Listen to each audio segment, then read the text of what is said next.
함께 본문 말씀이 있습니다. 사흘째 되던 날 갈릴리 가나에 혼례가 있어 예수의 어머니도 거기 계시고. 아멘. 기도하겠습니다. 음. 하나님 아버지, 오늘도 복된 날 주시고 귀한 하루를 살아갈 수 있도록 인도하여 주셔서 감사합니다.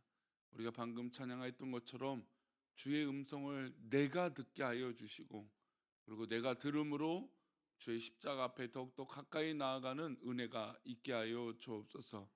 우리 믿음의 백성들을 하나님 긍휼히 여겨 주시고 또 사랑을 더하여 주셔서 우리 모든 기도의 제목이나 하나님께 바라고 원하는 것들이 정말 기쁘고 감사하고 행복한 믿음의 하루하루가 되어질 수 있도록 은혜를 내려 주옵소서. 슬픔을 거두어 주시고 또 아픔과 어려움들을 이겨낼 수 있게 하시고, 모든 이 곤고한 기도의 제목들을 주님 앞에 내려놓고 승리하는 우리 믿음의 백성들 되어질 수 있도록 은혜를 내려 주옵소서. 이 시간 1000번째로 드려진 예물들을 축복하시고 또 범사에 감사하여 드려진 예물을 기뻐 받아 주옵소서. 말씀 가운데 함께 하시고 주의 놀라운 은혜로 인도하실 것을 믿사오며 거룩하신 예수 그리스도 이름으로 기도올옵나이다. 아멘. 이 경기를 운동을 하다 보면 내가 응원하는 선수가 잘하는 것을 보면 참 기쁘죠. 새벽에도 뉴스를 보니까 우리나라의 정말 우리 축구의 대들보 같은 이 손흥민 선수가 뭐 맹활약했던 뉴스를 보게 됐는데 참 그냥 뿌듯하고 기쁘죠. 또 이제는 봄이 되고 이제 되게 되면 뭐 축구나 뭐 야구나 이런 운동들이 시작하게 됩니다. 프로 스포츠죠. 근데 이런 경기들을 보다가 보면 재밌는 경우들이 있어요. 어떻게 재밌냐면 내가 좋아하는 팀이 역전승을 하면 참 기분이 좋아요. 반대로 어떨 때 기분이 안 좋을까요? 역전패를 당하면 잘 이기고 있다가 마지막 역전패를 당하면 참 기분이 그게 썩 좋지 않죠. 마지막 그 5분을 뭐 못 버티고, 또 야구 같은 거는 9회 말 이 투아웃이나 9회를 잘 넘기지 못해서 역전패를 당하면 참 이렇게 아쉬운 마음이 듭니다. 우리 인생도 똑같죠. 사람들의 유행을 보면 처음부터 정말 막 창대하고 막 화려하고 막 그런 분들이 있는 것 같은데, 가만히 지켜보면 조금씩 내리막길을 가는 것 같은 분이 있고, 어떤 분들은 이게 처음에 이 이미지나 느낌이, 인상이 썩 좋지 못했는데 점점점 꽃피고 또 뭔가 승리하는 이 삶을 보게 되면 정말 멋지구나라는 생각을 하게 됩니다. 그러면 우리가 어떻게 살아야 시간이 갈수록 행복하고 또 더 진득한 열매를 맺고 또 하나님 기뻐하시는 삶을 살 수 있을까요? 오늘 우리는 그 비밀을 본문에서 알려주고 계십니다. 오늘 본문은 우리가 잘 알다시피 혼인잔치의 비유죠. 예수님과 예수님의 제자들, 예수님의 어머니 마리아가 갈릴리 가나 이 혼인잔치에 초대를 받았습니다. 우리 1절과 2절인데요, 함께 읽겠습니다. 사흘째 되던 날 갈릴리 가나에 혼례가 있어 예수의 어머니도 거기 계시고 예수와 그 제자들도 혼례의 청함을 받았더니. 예수님과 그 제자들 또 어머니도 이 혼인잔치에 참여를 하시게 됐습니다. 근데 보통 유대인들의 혼례 잔치는 한 일주일 정도 잔치를 하게 됩니다. 사실 우리나라도 이런 잔치나 뭐 장례나 이러면 뭐 거의 동네가 잔치를 열고 함께 하는 것을 볼 수 있죠. 마치 그런 것처럼 유대인들도 보통 일주일 동안 이 혼인 잔치를 하게 되는데 이게 사흘째 되는 날이었어요.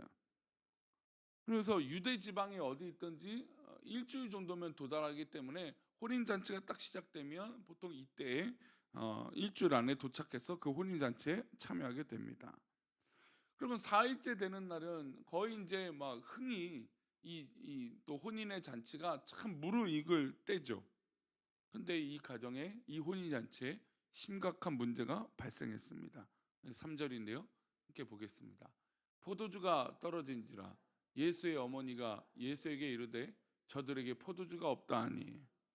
물론 예수님께서 이 장면에서 어머니가 이런 부탁을 하실 때 나의 때가 되지 않음을 얘기하시면서 거부하시는 것 같은 이 말씀을 하시기도 합니다.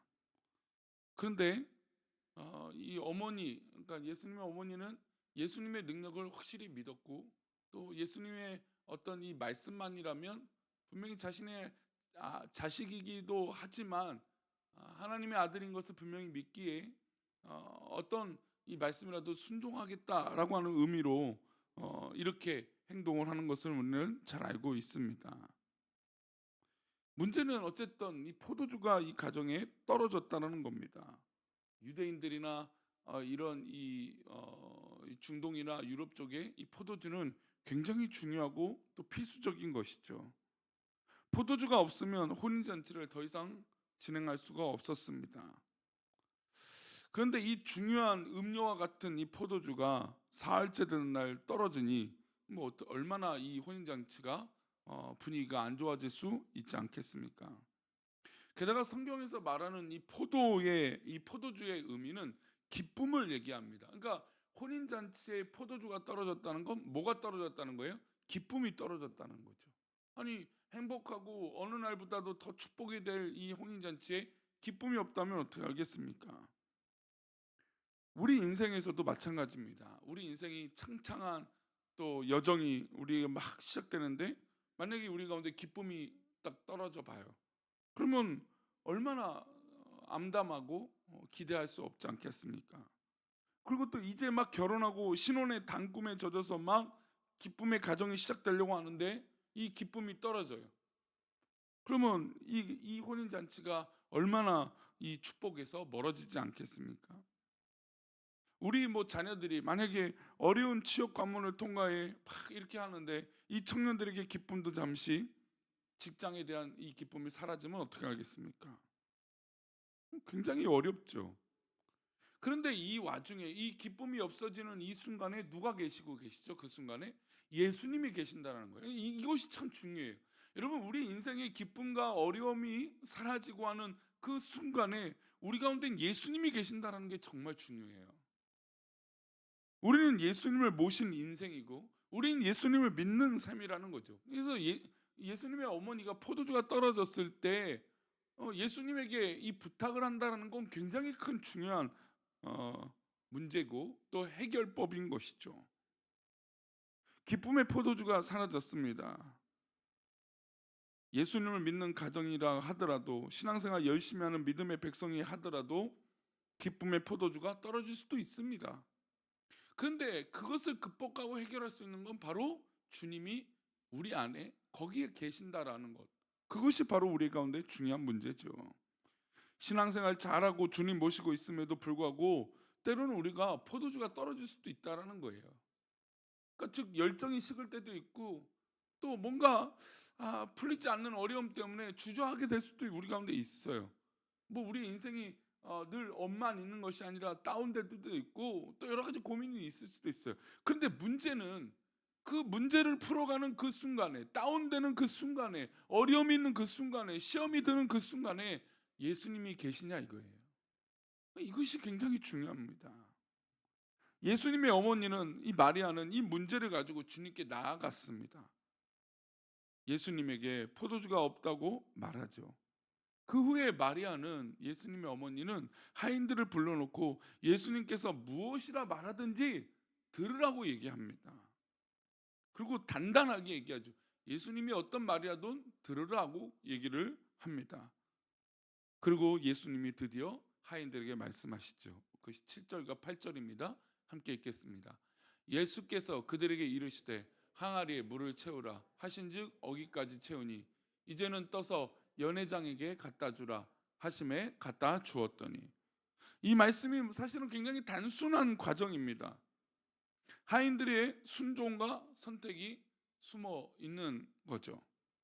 하인들은 선택을 했습니다. 잔치집에 포도주가 떨어졌다는 것을 하인들도 알았고 하인들에게도 비상 상황이었을 것입니다. 포도주가 떨어졌으면 하인들은 선택을 해야 합니다. 각자 양동이 손에 들고 집 바깥으로 가서 포도주가 있는 데를 가서 구해 오거나 어떤 이 방법을 구해야 됩니다. 근데 지금 예수님의 어머니 마리아가 이 예수님께 가서 예수님이 하던 말씀은 순종해라, 다 들으라고 얘기하는 거예요. 그러면 지금 이 하인들 입장에선 양자택일이죠. 내가 지금 양동이를 들고 포도주를 구하러 나가는 게 빠를 것인가? 아니면 지금 이 이해될 수 없는 상황 가운데 여인의 또 예수님의 말을 듣는 것이 중요할까라는 것이죠. 그러니까 우리의 삶 가운데 어려움이 있고 어떤 기도 제목이 있을 때 우리는 언제든지 늘 양자의 택일에 있어요. 과연 내가 이 순간에 어떻게 해야 될 것인가? 지금 내가 움직일 것인가? 아니면 예수님의 음성을 들을 것인가? 하인들은 예수님의 말씀에 순종하기로 했습니다. 이게 참 중요하죠. 그리고 더 나아가 더 중요한 순종이 있습니다. 그럼 예수님께서 지금 뭐라고 하셨죠? 돌 항아리에 이 가득 물을 채우라고 얘기하셨어요. 그러면 이것을 좀 받아들이고 행동하는 하인들의 입장에선 이 항아리에 지금 뭘 지금 붓고 있습니까? 물을 붓고 있죠. 그러니까 누구보다도 이게 뭔지를 알고 있습니까? 포도주가 아닌 걸 알고 있고 이건 물이라는 것을 이 하인들은 알고 있는 것이죠. 그러니까 예수님의 말을 들으라 했을 때 이게 지금 무슨 상황인가라고 갸우뚱할 수 있었어요. 그래도 이제 순종하라니까 말을 들으라고 하니까 듣고 있는데 막상 보니까 이건 포도주가 아니라 물이에요. 물을 갖다 부어야 되는 거예요. 맹물인 것을 이 하인들이 다 알고 있었죠. 그럼에도 불구하고 하인들은 어떻게 했습니까?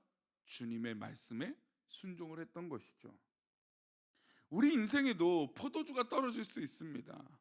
기쁨의 포도주가 밖에서 취할 것인지 주님께 나와 엎드릴 것인지 선택은 누구의 몫일까요? 바로 우리의 몫이고 나의 몫이죠. 하인들이 만약 밖에서 포도주를 구했다면 남은 이 5일간의 이 잔치를 채울 만큼 풍족히 구하지 못했을 것입니다. 왜냐하면 이렇게 구해봤자, 급하게 해봤자 완전히 해결할 수 없는 건 우린 잘 알고 있죠. 근본적인 해결이 필요하죠.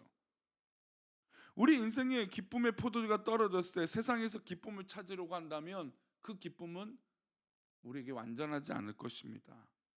우리의 기쁨은 어디 있을까요? 바로 주님께 있죠. 우리 새벽에 기도하는 우리 성도님들, 우리의 기쁨과 우리의 문제 해결은 우리 오직 주님께 있습니다.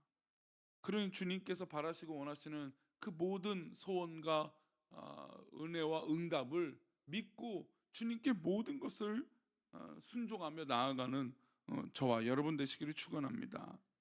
그래서 연회장에게 맹물을 갖다 주었습니다. 하인들이 알죠? 맹물을 부었으니까 이제 떠서 다시 갖다 주래요. 맹물이잖아요. 근데 놀라운 일이 벌어지죠. 우리 9절과 10절입니다. 함께 읽겠습니다. 연회장은 물로 된 포도주를 맛보고도 어디서 났는지 알지 못하되 물 떠온 하인들은 알더라. 연회장이 신랑이 불러 말하되 사람마다 먼저 좋은 포도주를 내고 취한 후에 낮은 것을 내거늘 그대는 지금까지 좋은 포도주를 두었도다 하니라. 연회장은 이 혼인 잔치를 주관하는 이 연회장이었죠. 관리하는 사람이었죠. 근데 이 사람은 맨 처음에 몰랐어요. 그러니까 과정을 몰랐죠. 그러니까 이 내용을 알고 있던 사람들은 누구만 알고 있어요? 하인들만 알고 있어요. 여러분, 저는 여기 참 놀라운 걸 알 수 있어요. 여러분, 순종하고 하나님 앞에 기쁨을 찾는 사람만 그 기쁨의 의미를 아는 거예요. 하나님 앞에 쓰임 받는 사람이 그 순종했을 때 그 의미를 진짜 아는 거죠. 연회장은 몰라요. 그러나 그 말을 들었던 누구는 알 수 있습니까? 이 과정을 하인은 아는 거예요. 순종하고 예수님의 말씀을 받아들였던 사람만이 그 맛을 알고 알 수 있는 것이죠. 그래, 이 과정을 모르는 연회장이 신랑에 가서 묻습니다. 아니, 보통 내가 연애를 알고 파티를 주관하고 여러 가지 많은 행사들을 해봤지만 난 이런 집 처음 본다. 보통 포도주를 맨 처음만 좋은 것을 주고 중간쯤 지나면 사람들이 또 막 많이 마시고 또 맛도 제대로 맛을 못 보니까 조금 떨어지는 이 포도주를 갖다 놓는데 당신은 어떻게 갈수록 더 좋은 걸 내놓느냐 라고 얘기한 것이죠. 여러분, 이게 바로 우리가 믿고 있는 예수님의 진수고 능력이에요. 물이 변화의 포도주가 되었다라는 건 완전한 변화를 일으키시는 것. 물이 포도주는 절대로 될 수가 없잖아요. 그런데 이것을 역사하시는 우리 주님이 우리 가운데 계신다라는 거예요. 그러니 우리가 선택할 수 있는 건 다른 게 아니라 순종이죠. 순종해 본 사람만이 맛볼 수 있는 거예요. 하나님 앞에 이것을 내려놓고 기도한 사람만이 맛볼 수 있는 것이죠. 날이 갈수록 행복한 인생을 우리가 조금 더 살고 싶으시다면 오늘부터라도 하나님 말씀에 순종하고 엎드리는 기쁨이 있기를 축원합니다. 이게 느리고 미련하는 것이 아니라 오히려 더 빠르고 충만한 은혜가 있게 된다는 것이죠. 맹물 같은 우리 인생도 우리 주님의 은혜 때문에 바뀐 거 아닙니까? 우리 주님의 은혜로 우리가 맹물 같은 존재였는데 놀랍게 우리를 변화시켜 주신 분이 우리 주님 아니십니까? 그렇다면 오늘도 주님의 이 역사와 변화를 믿으시고 순종하며 승리하는, 그래서 참된 기쁨을 누리는 저와 우리 귀한 성도님들 되시기를 축원합니다. 기도하겠습니다. 하나님 아버지, 감사합니다. 오늘도 복된 날 우리에게 주시고 하나님 은혜 속에 살아갈 수 있도록 하나님 복을 더하여 주셔서 감사합니다. 하나님 믿음의 백성들을 도우시고 인도하여 주셔서 오늘도 주님이 말씀하시는 은혜가 있고 그 말씀이 있다면 그 말씀을 붙들고 승리할 수 있도록 복을 내려 주옵소서. 정말 주님께서 원하시는 그때 우리가 순종하면 참된 기쁨을 누리게 될 줄 믿습니다. 이 물이 변하여 포도주가 된 은혜를 우리가 경험하게 하여 주시고 또 그 순종의 주인공이 다른 사람이 아니라 내가 되게 하여 주옵소서. 우리들을 그렇게 인도하시고 붙들어 주실 것을 믿사옵고 거룩하신 예수 그리스도 이름으로 기도 올려옵나이다. 아멘.